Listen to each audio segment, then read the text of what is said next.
been told that you start exactly on time, so I'm waiting for the clock to click over to 8:30. My name is James Kraska, and I'm in the International Law Department. And the game plan for this morning is that I'll talk a little bit about law of the sea and its relationship with maritime security. I'll go for maybe 45 minutes or an hour at the most, and then we'll open it up for any questions that you might have, other than those questions that you've been assigned for Monday. And then we'll take a 15-minute break, and I'll then pass the baton to my department head, Professor Mike Schmidt, who's going to talk about international law and the use of force, or the term in Latin, jus ad bellum. So let's get started. This is sort of the Navy perspective, or the joint maritime perspective of the oceans. And this looks at the globe with the oceans as the world's largest three-dimensional maneuver space. And maneuver is used in order to inject a local superiority of force anywhere on the globe. So you can have tactical superiority, or you could have strategic superiority. And this reflection of the globe is, of course, made famous by the 1890 book by Alfred Thayer Mahan, whom you've probably encountered at least once already at the War College. And Mahan kind of raised this type of paradigm, and it has led to others who have somewhat disagreed with it. For example, Secretary of War Henry L. Stimson, FDR Secretary of War, said that in the Navy is subject to a peculiar psychology in which we recede into a dim religious worldview in which Neptune is God, Mahan his prophet, and the U.S. Navy the one true church. So these are the different levels of warfare that you're very familiar with, and there are implications in the law of the sea and maritime security law for each one of those. And so we'll talk about a couple of these.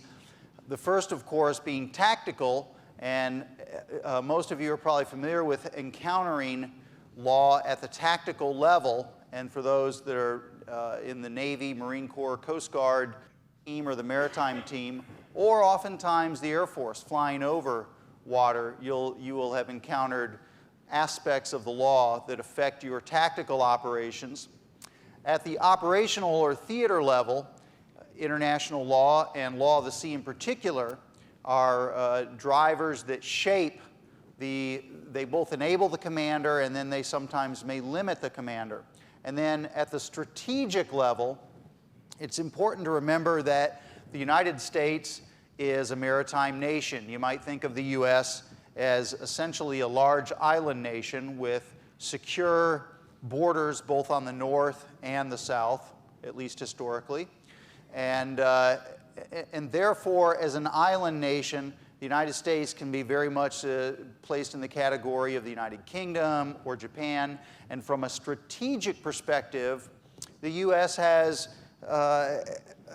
maintained connections with its allies both in Europe and in Asia through the sea lines of communication. And therefore, the laws that pertain to the oceans have been important for the United States, and also, frankly, have incited a number of military actions. If you think about the United States in the history, what is the first war that the country fought as an independent country? The quasi-war with France. So somebody's seen the movie before. And the second war that the United States fought as an independent country, the First Barbary War. And does everybody recall what the quasi-war with France was about? It was a maritime conflict, a sort of asymmetric conflict, and it was with regard to France boarding U.S. ships because after the Jay Treaty, in which the United States had a rapprochement with Great Britain, France felt jilted because France, of course, had provided a lot of funds as well as naval force to help the U.S. secure its independence from the British. The ungrateful Americans then moved closer to the British, and that risked affecting the balance of power in Europe in the Napoleonic Wars. So France started interdicting U.S. trade going to Great Britain. So that was the first war. The second war was the Barbary Pirates, again, a war about freedom of navigation. The third war that the United States fought as an independent country was which conflict? War of 1812, again, over the issue of impressment of seafarers, American seafarers, which the United Kingdom claimed with some truth as well as with some untruth that they were Royal Navy sailors who had sought a better deal in the U.S. merchant fleet. And then the fourth war was that the U.S. fought as an independent country was the Second Barbary War, when the U.S. ended the business model of the Barbary principalities of the Ottoman Empire. Again, a war over freedom of navigation. Could do a whole history of this. In fact, it has been done. If you look at World War I and unrestricted submarine warfare, World War II and the sea lines of communication, and going all the way through the Atlantic Alliance and the Cold War, the United States has been strategically connected through sea lines to the rest of the world.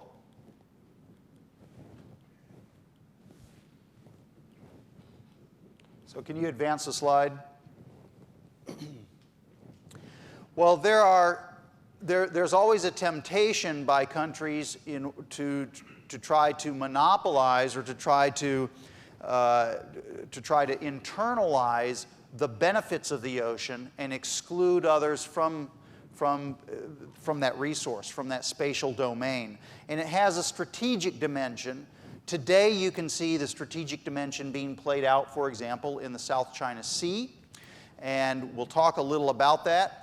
But really in the modern era, that is over the last 500 years or so, the contemporary international law era, the point of origin is the Treaty of Tordesillas. Now, the Treaty of Tordesillas followed a papal bull or a edict issued by the Pope in 1492. After the discovery of the New World, Spain and Portugal both made a play for securing title to the riches of the New World, neither of which knew the full scope of what they had discovered, or even whether it was the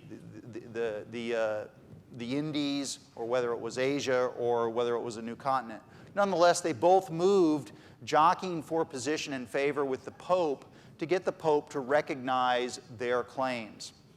The Pope issued a papal bull, which was then codified in the Treaty of Tordesillas 2 years later in 1494.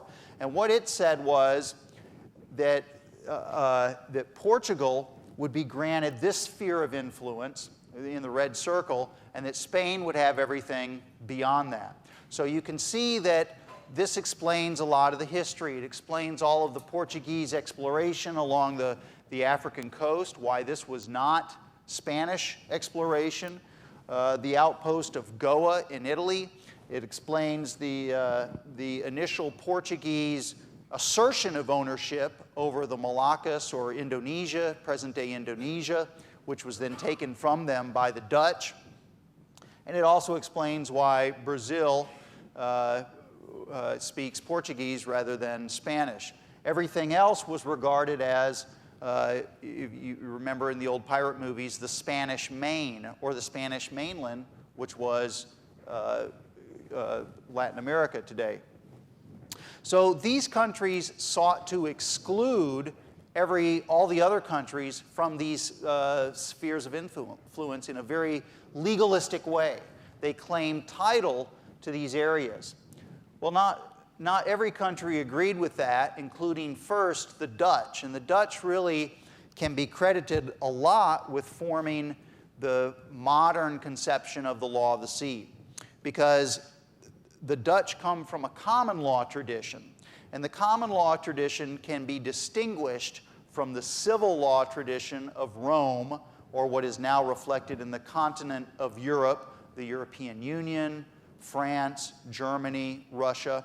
And these are very different ways of looking at law. For the Dutch, they have a liberal notion of the law. That's a small L. in which people, and then at the international level, states can interact freely so long as they do not violate the rights of another state. And so you see this in common law. You've heard the old adage that a fellow's rights extend up to the point of the other fellow's nose. This is the foundation of freedom of speech, foundation of sort of the liberal social scene, I guess, that you have in the United Kingdom. And then it has been passed on through the British and the United States, and even it has elements throughout all of the Commonwealth, but particularly Canada and Australia. So this common law notion is that the oceans can't be owned by any one country, and that cuts very much against the civil law or the continental European perspective, which is unlike the common law, where you can do anything so long as it's not forbidden. In the civil law system, you virtually can't do much or can't do anything hardly unless it's specified in the civil code. These are the things that are permitted, and that's why Napoleon, for example, had the Napoleonic Code written. Very detailed, multi-volume rules about what can be done, following the Roman model or the Justinian model from the Roman Emperor Justinian of trying to record all of those things that could be done. Now, within the U.S. Armed Forces, can you see any of this reflected, this sort of approach? Which service tends to have more of a lackadaisical attitude, should we say, about specific rules? It's becoming less so because the world is globalized and the force is now joint, 25, 30 years after Goldwater-Nichols. Which service? The Navy, obviously. So you can see how these are reflected. You can also see the approach of that this helps explain this wiring that we have, or the socialization that we're accustomed to in the law, explains some of the differences of view between, for example, the United States and the European Union countries. It's reflected throughout. Well, these are just several other examples of the United States in contemporary times where the issue of freedom of navigation seems to butt up against the corresponding claim of coastal states to assert jurisdiction or control out into the water. If you recall the case of the SS Mayaguez, this was really the last conflict, the last eruption of violence involving the U.S. in the China War. This was where Cambodia sent out ships beyond the territorial sea, small boats, and attacked the SS Mayaguez, which was a military Sealift Command contracted vessel. Raises some interesting questions because, unlike a warship, a contracted vessel may not have sovereign immune status, or at least that status is placed in controversy.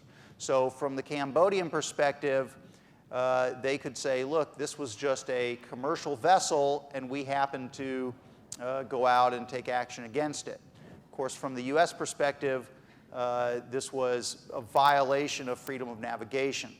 You can see this sort of dynamic playing out even today. You're going to look at the tanker war on Monday, but also if you think of just a couple of years ago, the case of the Mavi Marmara and the Free Gaza movement and the Israeli boarding of that ship. It raises some of the same questions. The other incident is the USS Pueblo, an intelligence ship that was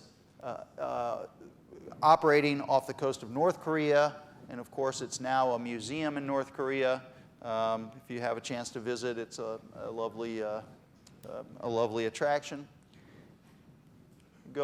Okay, so this takes us to the contemporary law of the sea.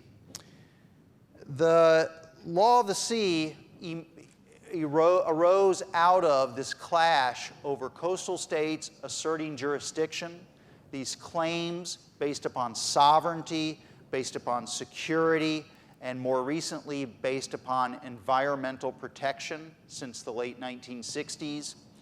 And that set of claims coming up against claims from the liberal order of the oceans, the Anglo-Saxon American perspective of freedom of the seas. Freedom to use the seas is what India calls it. Again, another Commonwealth country.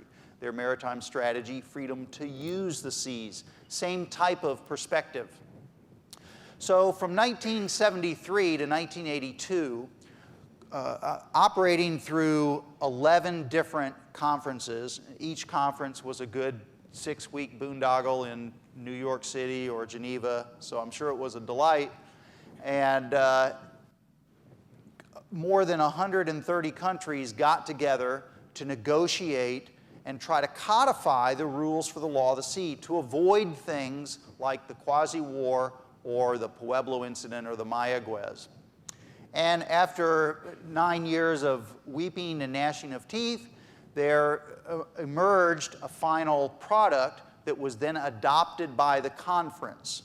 So if you've seen the term UNCLOS, which stands for the United Nations Conference on the Law of the Sea, that is the UNCLOS 3, Roman numeral 3, is the third United Nations Conference. That is the third attempt, because the first two attempts in 1958 and 1960 were largely failures.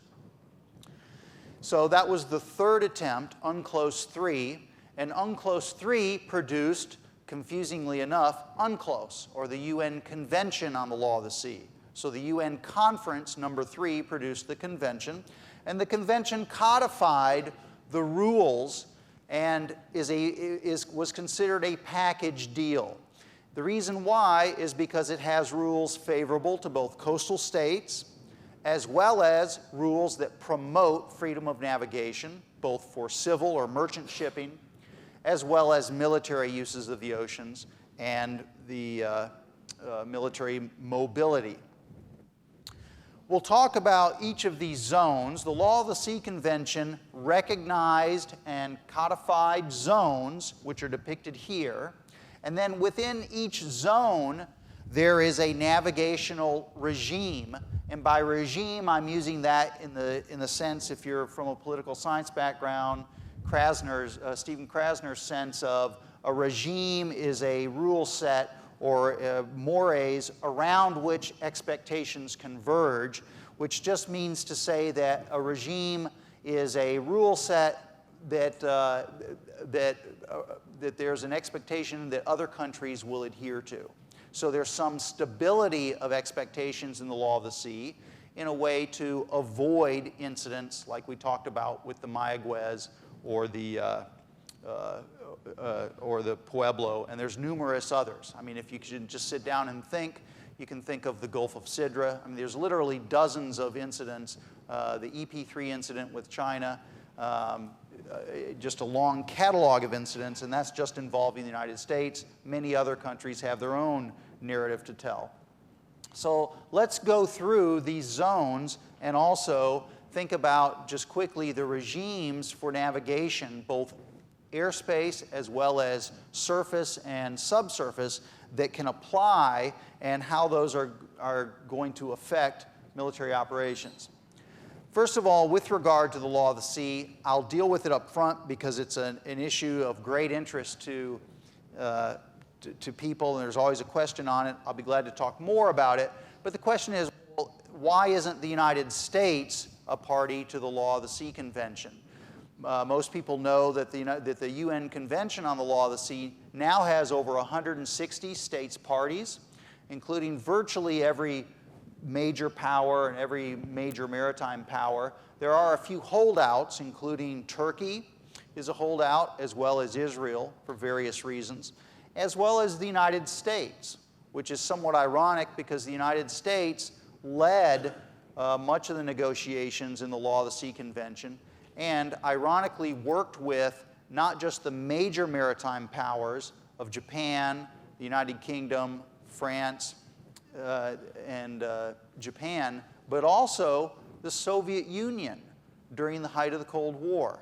So that's something that most people don't realize, is that the United States worked in tandem with the Soviet Union in order to secure freedom of navigation in the Law of the Sea Convention, setting aside the Cold War animosity. So in 1982, the convention was adopted at the conference, and the Reagan administration said, we will not sign the convention. We refuse to sign the convention because of the portion on seabed mining in Part 11. And that Part 11 does not have a lot of military equity. It has some that we could look at from a strategic perspective or from the perspective of submarine cables and jurisdiction over submarine cables, which are now somewhat important. After, all internet traffic, virtually 95%, goes by submarine cable rather than satellite. But let's set that aside. The disagreements between the United States and the treaty over the seabed mining portion really revolved around ideology and a distaste in Part 11 for what it reflected with the new international economic order, or essentially socialist rather than Marxist principles of seabed mining beyond areas of national jurisdiction. So that is beyond, well, you have the mental image, right, of the schematic. So beyond 200 miles and then even farther out than that, the seabed mining provisions of the Law of the Sea Convention related to how resources beyond areas of national jurisdiction were going to be divided up, how these would be divvied up. In the United States and some other countries at the time, West Germany and a number of other countries, opposed this sort of socialist scheme. The short story is that Part 11 was revised in 1994 through successful negotiations between the Clinton administration and the United Nations. And as a result, the problems in Part 11 were fixed. What was the major intervening event between 1982 and 1994? The end of the Cold War, the fall of the Berlin Wall, the sort of final realization for anyone who had any doubt that socialism doesn't lead to economic prosperity, health of the population, environmental safety and protection, and all of the rest. And so because of those events, there was a door that was opened, Part 11 was revised. So President Reagan said, but for Part 11, the United States supports the convention. And in fact, not only does it support the convention, but the United States expects other countries to comply with the terms of the convention in terms of those navigational regimes, and that the United States would adhere to those same navigational regimes. All of the regimes that were, or all of the zones that were put up on the board a couple of slides ago have their starting point at the baseline. And so anytime you think about reviewing the law of the sea and looking at what rules apply, because what rules apply are geographically oriented or geographically situated, and so you want to maintain, just like as an operational officer, you maintain situational awareness. You do the same thing from a legal perspective. So all of the zones begin at the baseline, and the baseline is the low water mark running along the coast. That is a normal baseline, and so in normal circumstances, that is the line from which you would start to draw the zones in the law of the sea. Everything landward of the baseline, this is actually the Nile flowing north here into the Mediterranean. You see at the top, this is the inner harbor of Baltimore. So landward of the baseline, rivers, bays, harbors, these bodies of water constitute internal waters over which the coastal state has complete plenary legal authority. And there is no right to enter into those waters at all, period. And then, of course, like everything in the law, except in terms of, except in situations of duress. Although the scope of duress and the shape of that exception is up to some debate. Next slide, please. So internal waters are constitute the complete, under the complete sovereignty and jurisdiction of the coastal state. And here you see not just rivers, lakes, canals, but you see a straight baseline that's connecting these islands that seems to claim more than just strictly internal waters. And so you get countries that now have the temptation to draw that baseline farther out than the low water mark. Well, what's the incentive to do that? It's free water space, so it's free resource. Everything, politics is about the division of the scarce resources among the many people and the many needs, the many wants. You know, for the United States, for example, it's how do we spend the $1 trillion that we borrow every year? That's our politics. Well, in the case of the law of the sea, there's a fixed amount of water space on the planet, and I want to get mine or more than mine. And so countries understand that if they can draw their baseline farther out into the water, that pushes out all of the other zones that we're going to talk about. Next slide, please.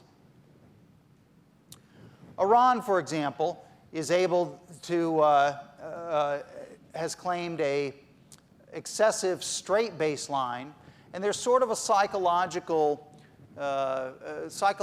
element to this, that it's somewhat comforting if you're a coastal state to just kind of draw a straight line in the water and say, this is my, to use Colonel Gaddafi's statement, I mean, this is my line of death, so to speak, and we are going to internalize the benefits of this water space, and in doing so, we externalize the cost onto the international community. We're going to take exclusive control over it, and we're going to thereby impose a cost on the rest of us.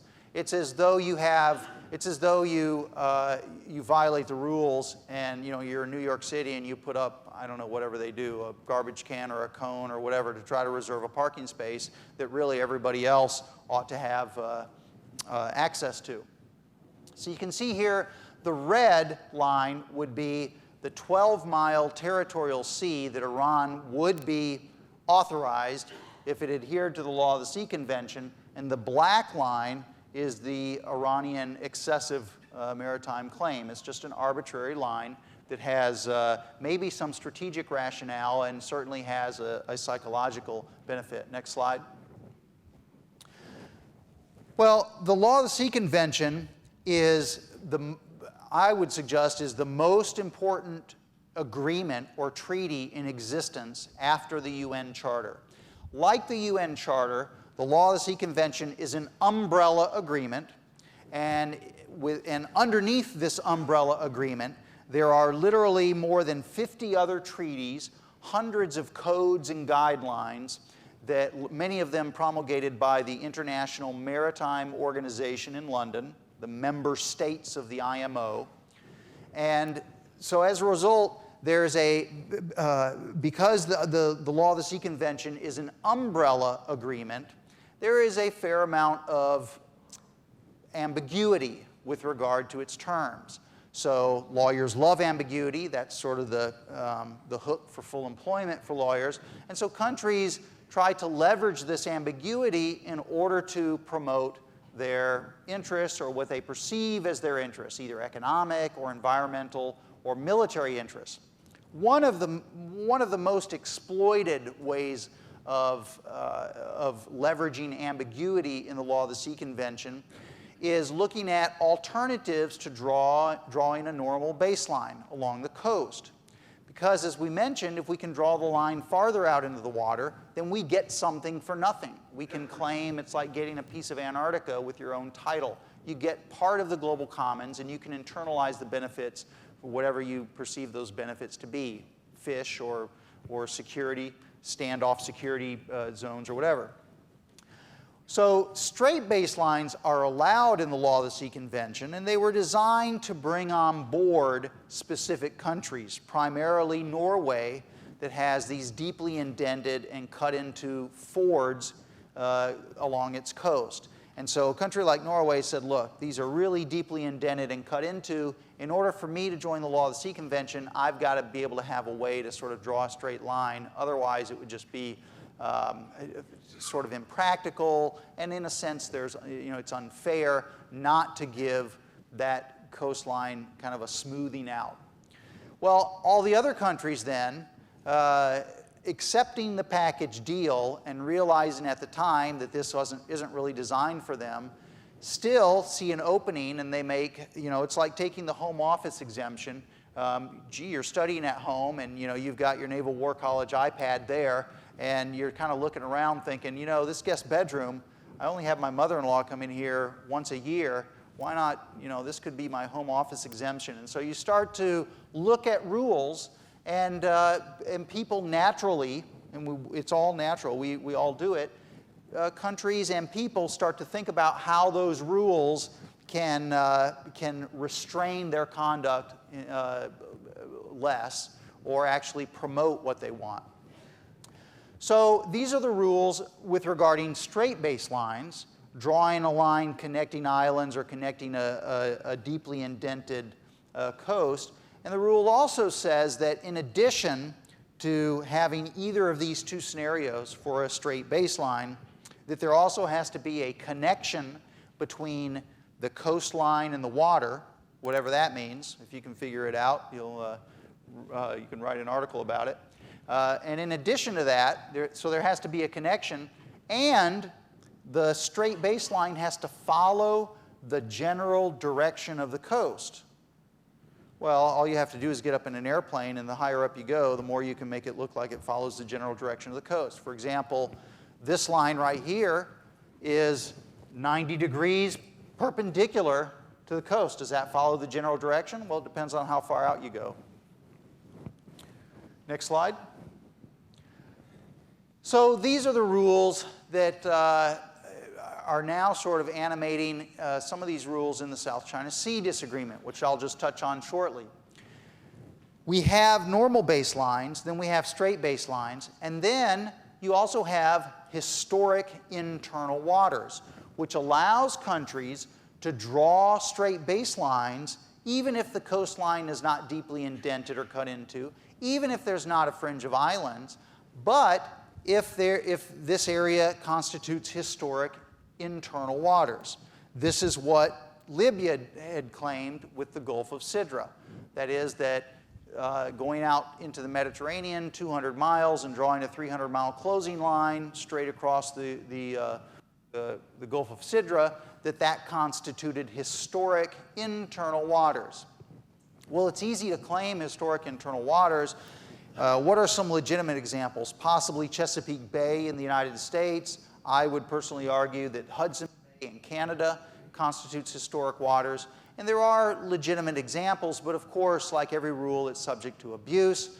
And what we have on the right-hand side here is the now famous, I don't know if anybody's not heard of China's 9-dashed line. China claims this line from a Republic of China post-World War II map that says that this is an area with some sort of vacuous claim of China's historic interest, historic presence, sovereignty. It's never really been defined, despite numerous countries asking for clarification. China has claimed that the area inside this 9-dash line constitutes Chinese historic waters, that China owns the water or the features or both. Again, it's not entirely clear, and there's some sort of value from a Chinese diplomacy standpoint in maintaining that ambiguity.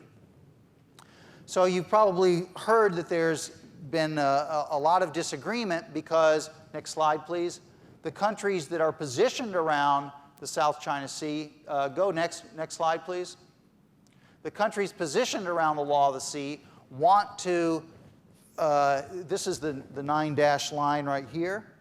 And the countries positioned or situated around here, particularly Vietnam and the Philippines, have said, well, wait a minute, that's all nice, but under the 1982 Law of the Sea Convention, these coastal states are entitled to all of the normal zones. And the normal zones are a 12 nautical mile territorial sea and a 200 nautical mile exclusive economic zone, which is this magenta line of the overlapping exclusive economic zones. Now, that doesn't take into account all of these small features that are occupied by different countries in the South China Sea, and the ones that have been invaded by China, first in 1974, taking the paracels from South Vietnam. At the time, the South Vietnam, of course, the government was teetering, so China saw a power vacuum, in essence, and they took the Paracel Islands up on the upper left, and then in 1988, they started occupying more of the Vietnamese features. Go back one. Back one slide. So yeah, forward. Yeah, right there. So this is one of the features, and to further sort of complicate this story, the Law of the Sea Convention says, look, coastal states are entitled to this 12 nautical mile territorial sea. They're entitled to a 200-mile economic zone, and those zones are measured from islands. Well, what's an island? Is this an island? An island is a piece of land that is capable of sustaining human habitation. So what does that mean? Once again, it sort of begs the question, what's capable of sustaining human habitation? I mean, I guess with enough money and helicopters, you know, you could live on your own beach paradise here. Normally, human habitation means, does it have a freshwater source? And so there's really only one of these features in the South China Sea that has its own fresh water. It's occupied by Republic of China, Taiwan. So one of these probably constitutes an island and therefore generates its own exclusive economic zone. Now, rocks are less than islands. Rocks are land formations that are above water at high tide. That is, they are different from a formation that covers and uncovers according to the tides. So many of these things out in, go forward please, one slide. Many of these features out in the South China Sea are, go forward one slide please, are merely rocks. That is, these features, there we go. These features cover and uncover. So you've heard all of the controversy recently, about a month or 6 weeks ago, about the standoff at Scarborough Reef and this sort of back and forth between China and the Philippines. Well, from a legal perspective, Scarborough Reef, located this far out, has absolutely no independent legal significance. It's in the Philippine exclusive economic zone, and so its waters under the jurisdiction of the Philippines. There should be no controversy, and that's the same with all of these, with the possible exception of, and I'm not sure which one it is, but it's around in here, the one that's occupied by Taiwan, that may, in fact, have a freshwater source and therefore generate a 200-mile exclusive economic zone. The point is that you've got a lot of, I would suggest, sort of imposed by China, sort of resurrecting a lot of the, asserting jurisdiction over these areas and resurrecting some of the disputes in an effort to claim features that, in all frankness, probably have legal insignificance. But because there's enough ambiguity in the convention, and we know that power is the other side of the coin from diplomacy and law, there's an interest in China in order to occupy these and make claims based upon the law of the sea. So this clicker's not working. Can you advance the slides one? Okay. So let's take it to a different area of the world. This is the Canadian Arctic. Canada has made straight baseline claims as well. What it shows you is that countries that make straight baseline claims, it's a temptation that many countries experience. And there are a few countries that probably have the cleanest shirt, so to speak. I would suggest that Singapore, the United States, Japan, all of these countries are maritime countries, with Singapore not only being a small maritime power, but more importantly being entirely dependent on global trade for its economy, have tended to have conservative claims in the oceans. Whereas land-oriented countries, or land powers, more accurately, have tended to have more grandiose claims. Well, Canada, our closest ally to the north, I would suggest has excessive maritime claims, here depicted in this red line, in which Canada has drawn a straight baseline encompassing all of the islands of the Canadian Arctic, including, of course, the passages that constitute the Northwest Passage. And what I would suggest here is that, and then the yellow line is the 12-mile territorial sea that's claimed by Canada. You can see I don't know if you can see these numbers here, like 556, 667, 408, 157. These are depths in meters, so this is a fairly wide and deep channel. Now, historically, it has been covered by ice. Now it is being uncovered over parts of the summer, 60, at the most 90 days, and there's an expectation that it will have a larger and larger amount of time in which it is free of ice, and then that is going to bring this long-standing set of disputes over the Northwest Passage more to the front table.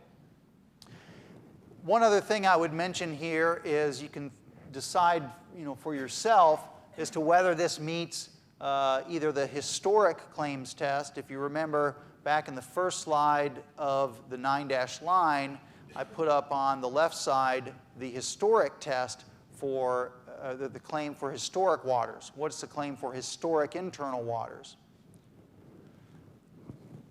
That the country must assert control over the area, must have done so for a continuous amount of time. We're not really sure how long, but it's got to be a long time. And then finally, that the international community has to acquiesce in that claim. Well, in this instance, both the European Union and the United States have diplomatically rejected these claims, just like they have in the South China Sea with regard to China's 9-dash line. Canada has not relented. I mean, they've maintained their position. I would suggest that when you have an area like the McClure Strait here that's 98 nautical miles wide, then there's very little rationale to be able to draw that as a straight baseline. Remember, a normal baseline runs along the coast. There are exceptions for straight baselines. There's the deeply indented coastline, or there's the fringe of islands.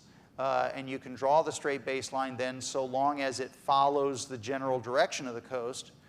Well, once again here, if you look at the McClure Strait, I mean, this is basically, almost a 90-degree departure on both entrances. On the right side over here in the east, it's 48 nautical miles wide. So this is a fairly, wide passage through here. And, so there's, I think the rationale that you can draw straight baselines there is fairly weak. It just doesn't meet the test. It doesn't meet the historic test because other countries haven't acquiesced, and it doesn't meet the tests of departure from a normal baseline. Yes? Just a question before moving. You mentioned that for historical waters need to be, third point, need to be consent of neighbor. The acquiescence.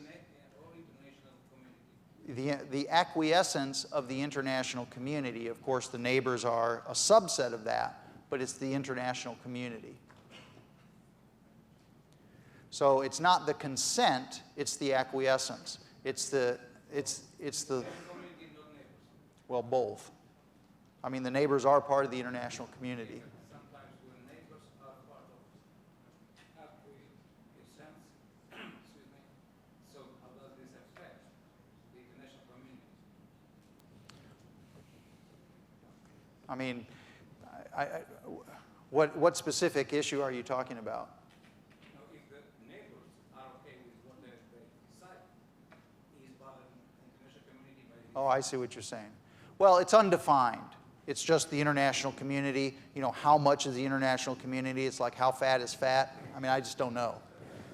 You know. Okay. Now remember when I said that you have features like Scarborough Shoal and most of the features in the South China Sea that have legal insignificance or they are irrelevant. The reason they are irrelevant is because they only have a legal effect if they are already within a territorial sea of a coastal state. So if they are within the territorial sea, the 12 nautical mile territorial sea of the coastal state, then they can be given legal effect to bump out the territorial sea that much farther. But when they're beyond the coast, like the Scarborough Reef is far out to sea, then they are legally insignificant if they are rocks that cover and uncover. So remember, just to recap on the issue of islands very quickly, if it's capable of sustaining human habitation, it's a no-kidding island with a freshwater source, then it generates a 200-mile exclusive economic zone and, of course, a 12-mile territorial sea. If it's a rock that's always above water, then generally it creates a 12 nautical mile territorial sea. Was there a comment over here? Okay. Now there are some disputes about that because some countries would claim that even if it's a rock, if it's a tiny rock, it's not going to have a territorial sea. If it's a fairly major rock like Rocca Corbatina that's owned by Mexico, I mean that's a fairly substantial, you can sort of, you know, you're on a ship and you come up, it's like a mountain coming out of the water. I mean that's going to have a 12 nautical mile territorial sea. Whereas if it's you know, literally something like you know, you've seen the pictures of the Chinese soldiers standing in, you know, with water up to their shins on a coral reef, that might not pass the test. Well, now that we've talked about sort of the zones from a strategic perspective, I'm just going to go through rather quickly and look at the navigational regimes. I think everybody's probably familiar with how innocent passage applies in the territorial sea. The territorial sea constitutes the sovereign water space and airspace of the coastal state, and it is measured 12 nautical miles seaward of a lawfully drawn baseline. So if I draw my baseline like North Korea and it's 50 miles out in the water, that doesn't necessarily mean that other countries are going to adhere to that. So it's 12 miles from a lawfully drawn baseline, and within the territorial sea, the coastal state can enforce measures against foreign flagged ships, can enforce safety, can enforce criminal law, environmental protection, so long as there's really two elements. So long as the enforcement does not affect the construction, design, equipping, and manning of the vessel, CDEM.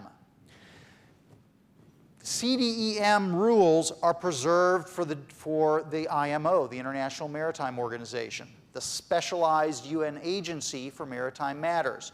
And the member states of it's not the Secretariat of the IMO that just issues edicts, it's the member states of the IMO that come together and develop those rules on construction, design, equipping, and manning. This is to prevent a coastal state from saying, okay, we have a special rule, we don't like country X, and country X is conducting innocent passage, and our special rule is that there's no exhalation of oxygen by human beings to contaminate our precious environment as you transit through the territorial sea. And the international community would say, we all love clean air, we all care about air quality standards and diesel stack emissions, but there's a reasonableness test, and those rules are folded into construction, design, equipping, and manning, and are promulgated at the IMO by the member states and agreed to by the international community. You can't have sort of extreme rules or rules that only apply to certain countries. Otherwise, it would hamper global trade. So there are some things that are not permitted in innocent passage. The main takeaways are on the right-hand side here. That is, submarines must be on the surface and show their flag. There is no right of submerged transit in innocent passage. There's no right to innocent passage with submarines under the water. And aircraft are not entitled to innocent passage at all. They must obtain the consent of the coastal state in order to transit through the 12-mile territorial sea. Coastal states are also entitled to a contiguous zone. That means a zone running contiguous or along the territorial sea, equidistant from the territorial sea, and that stretches another 12 miles out into the water. Now, this zone also, like many of the rules in the law of the sea, are prone to sort of mischief-making by states that want to take liberties with what is permitted in order to reshape the rules to advance certain interests. The contiguous zone is a zone that allows the coastal state to project jurisdiction for enforcement for 4 purposes. For customs, fiscal, immigration, I'll take those 3 first. For those 3 purposes, these are to avoid customs violations by internationally flagged ships. So for example, if I want to run a gambling casino 13 miles off the coast, and people can come out from Newport, from Narragansett Bay, and they can come on board my ship, and we can gamble. They can gamble to their heart's delight, even though, you know, just assume that the coastal state wants to regulate it or tax it or whatever. And they can do so free of all of those hassles of the coastal state, free of, you know, having to pay the local politicians in order to open up your casino or whatever. This is conduct that would likely violate the rules that the coastal state can issue with regard to the contiguous zone, because these are enforcement issues that affect the coastal state directly. Now, the greatest confusion is with regard to sanitation, because this is a somewhat ambiguous term that some countries have said sanitation means sort of anything that's dirty. Anything that's dirty is the environment, and therefore that gives the coastal state license to impose all sorts of environmental measures on vessel source pollution or on other activities. For example, let's say the use of sonar that might have some sort of even minuscule but nonetheless measurable effect on the marine environment. All of that those are all issues that can be discussed, but it doesn't apply in the contiguous zone, because sanitation means health rules. It means quarantine for diseases, Ebola or SARS, and those sorts of things. So what this rule allows is it allows coastal states to go out to 24 nautical miles and board ships that may be infected, or to check for their health status, or to see what sort of contagious disease might be on board, and how that might affect the coastal state. It's not a general license for environmental management. Let's move on to strategic straits. These are some of the strategic straits in the world. There are 130 straits, at least, throughout the world. This is a classic strait. So what is a strait? A strait is an area of the high seas that connects another area of the high seas or exclusive economic zone. So that is one area beyond 12 nautical miles connected through a body of water with another area beyond 12 nautical miles. This is the Strait of Gibraltar.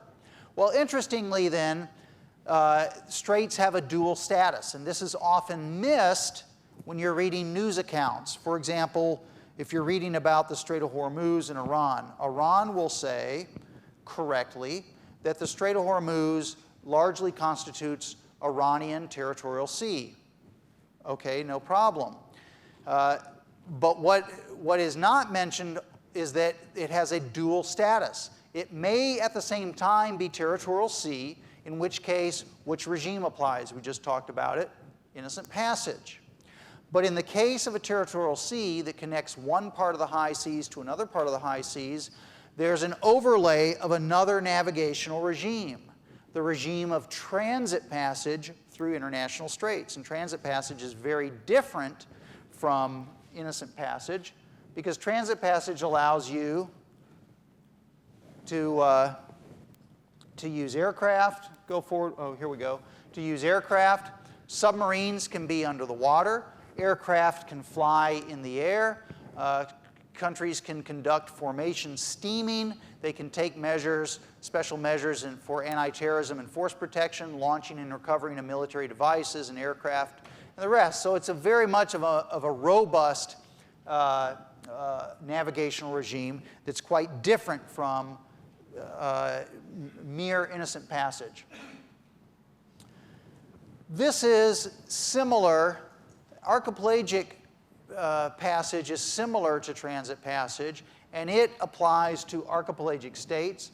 I'm actually going to skip the details because it's a fairly complex area, and it only applies to archipelagos, nations which are composed wholly of islands, such as obviously Indonesia and the Philippines. There are some others, Bahamas.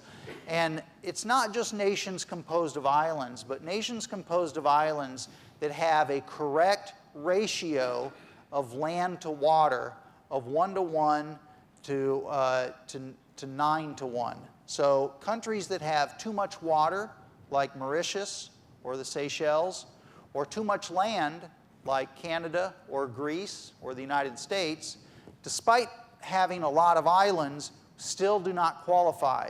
So it's an empirical test based upon the ratio of water to land. And the test was designed in order to bring on board countries like Indonesia and the Philippines into the Law of the Sea Convention. Well, what does this allow? Being an archipelagic state allows Indonesia to draw straight baselines around this entire mass of islands and call this area internal waters. Well, does this look familiar? It's exactly what Canada is attempting to do with the Northwest Passage. But of course, with Canada, they have far too much land to qualify, just like the United States could not draw a straight line around the Hawaiian Islands and say that that's the Hawaiian archipelago, and that internal waters applies the regime of the zone of internal waters is inside. With regard to this archipelago and these internal archipelagic waters, there are a few different navigational regimes that apply. There's transit passage through straits, which you see illuminated here in red and yellow. And then there's also innocent passage in those areas that do not constitute straits. So there's still freedom of movement, but it's more controlled than just regular high seas freedoms. Now the exclusive economic zone. This is the 200-mile zone that originated as a fishing zone in the negotiations for the Law of the Sea Convention. It constitutes 36% of the global ocean space. And just as its name suggests, it's a zone in which the coastal state has exclusive rights to explore and exploit both living and non-living resources of the ocean, of the water column. So this is not an area in which the coastal state owns this water. There's no sovereignty. There's only sovereignty over internal waters in the territorial sea. There's no sovereignty over the contiguous zone. There is jurisdiction in the contiguous zone for those four purposes that I put up. In the exclusive economic zone, there is jurisdiction and there are sovereign rights over the living and non-living resources, but not sovereignty. And the distinction is important because some countries have started to claim sovereignty either over the airspace or over the surface of the water or underwater. The limitation with regard to the high seas is really, there are several, but the most important is that the high seas must be used in accordance with the law of the sea convention, the high seas must be used only for peaceful purposes. And that also pertains to the exclusive economic zone, because under Articles 58 and 82 of the law of the sea convention, all of the rules that apply in the high seas, an area of sort of open navigational regime, apply in the exclusive economic zone to the extent that those rules do not interfere with the rights of the living and non-living resources of the coastal state. So the exclusive economic zone was cut out of the high seas, and it was, if you think of it as an exemption or an easement for the coastal state to be able to assert control over the resources, but not over the area generally. The United States has, among other countries, protested the claims of coastal states when they do not comport with the rules in the law of the sea convention. And one of the ways we do this is through the Freedom of Navigation program, in order to demonstrate non-acquiescence of excessive maritime claims. And the Freedom of Navigation program is run jointly by Department of State and Department of Defense, and it challenges all countries, not just countries that may be potential adversaries, but it challenges the excessive claims of friends and partner nations, that are very close to the U.S., including Japan, with which we have an alliance that's the cornerstone of stability in East Asia. The United States has challenged a few of Japan's excessive claims. We've contested Australia's excessive claims, as well as some other countries, and of course China remains somewhat of a standout because in the last 2 decades, China is the only country that has taken forceful measures in order to try to enforce excessive maritime claims against U.S. ships and aircraft.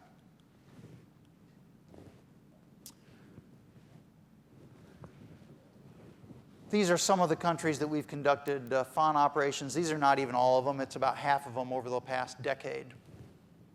Virtually any country that has an excessive maritime claim is bound to be subject to a freedom of navigation assertion, an operational assertion by a U.S. ship or aircraft.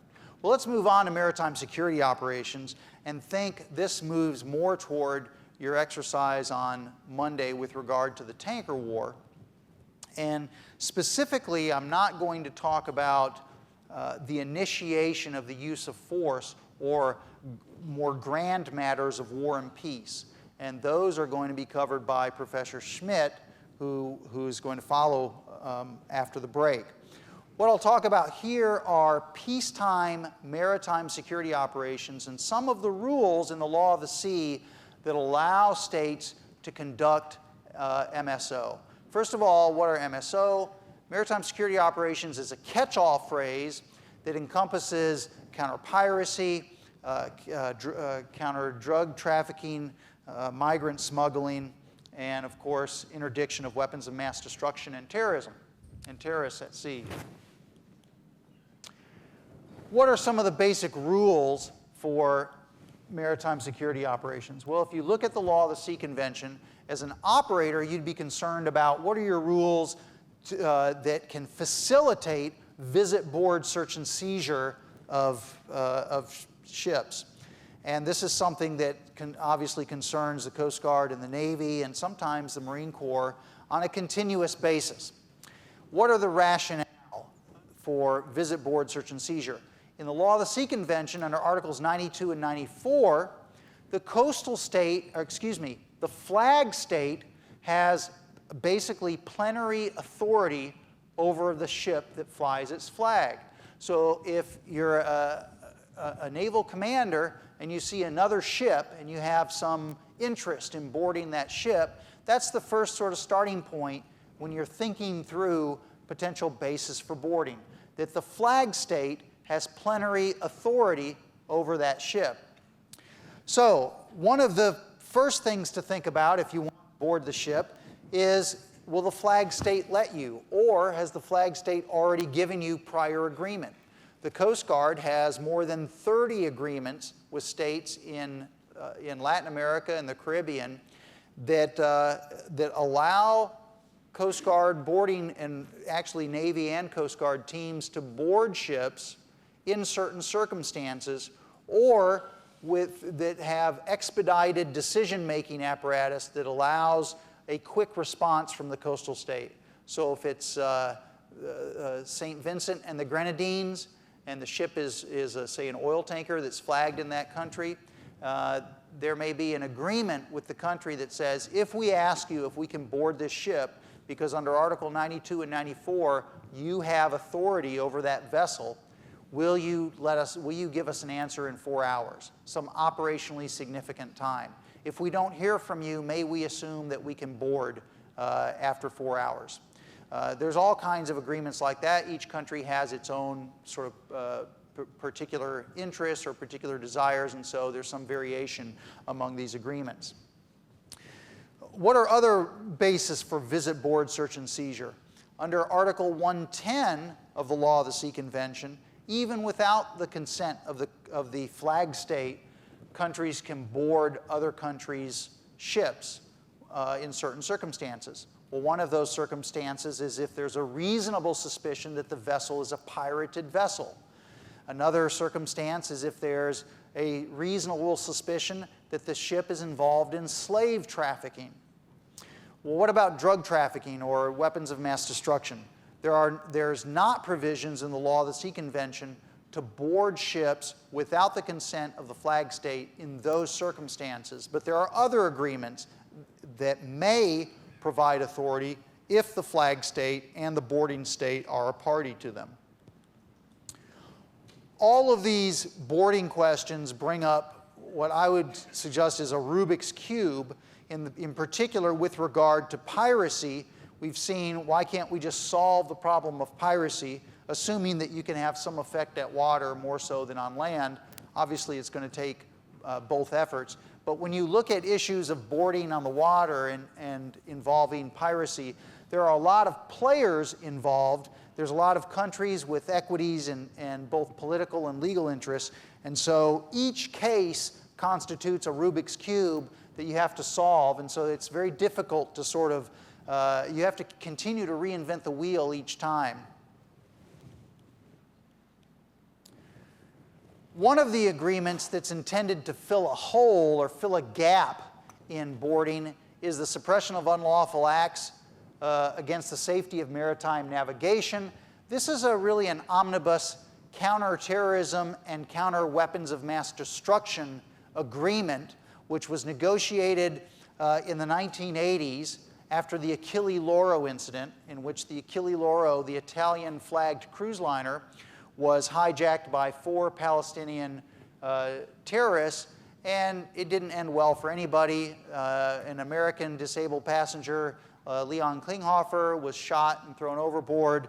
The ship was held for some amount of time, and it created, well, in addition to sort of being the foundation for the movie Top Gun, it created some other, generated other diplomatic effects, caused hurt feelings among allies, Italy, Egypt, the United States. And so as a result, Italy led an effort at the IMO to develop a treaty that countries could then agree to. And the first treaty, the 1988 treaty, is based upon an obligation of states to either prosecute or extradite terrorists at sea or criminals at sea, armed hijackers at sea. The treaty was revised. In fact, it was basically entirely rewritten in 2005. And that was, of course, after 9/11. And the negotiations led to major sections which now include interdiction of terrorists and weapons of mass destruction. And so this is another potentially very useful apparatus. In a nutshell, if you're familiar with the Proliferation Security Initiative, this agreement codifies many of those provisions into a legally binding treaty, unlike the Proliferation Security Initiative, which is an informal network of countries.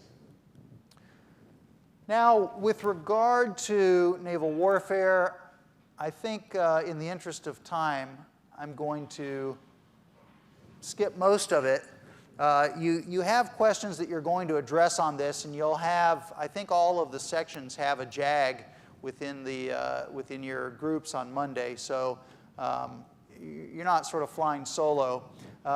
Just a couple of things, though, to keep in mind, because I'd like to reserve some time for questions, and that is that in addition to the peacetime visit board search and seizure rules, I talked about some of them. There are a few others that are sort of less important, but we talked about the main ones. There is a wartime right of visit and search. This is a right, not a privilege. It's a right that belligerents can take to board the ships of both neutral countries and belligerents in order to determine the enemy character of the ship. What does that mean? Basically, you can check to see whether the ship is aiding the enemy. And so there are disagreements over where you draw those lines, such as location. What if Israel and Gaza have a recognized armed conflict, and yet a ship like the Mavi Marmara that was boarded in 2010 is boarded in the Pacific Ocean, far from Gaza? Can you make a claim that, well, that's not really a lawful exercise of the right of visit and search? Some people argue that. The classic law is that this right of visit and search applies worldwide. It doesn't matter. If you think about World War I or World War II, both belligerents boarded neutral ships all over the world to check to make sure that those neutral ships were indeed neutral and were not aiding the enemy. What's the consequences for a breach or attempted breach? A boarding can be made on a non-permissive basis or a forced entry basis, and ultimately a neutral ship can be sent to the bottom of the sea if it does not comply with this right of visit and search. Well, that's all I have. I'll open it up for questions. Everybody wake up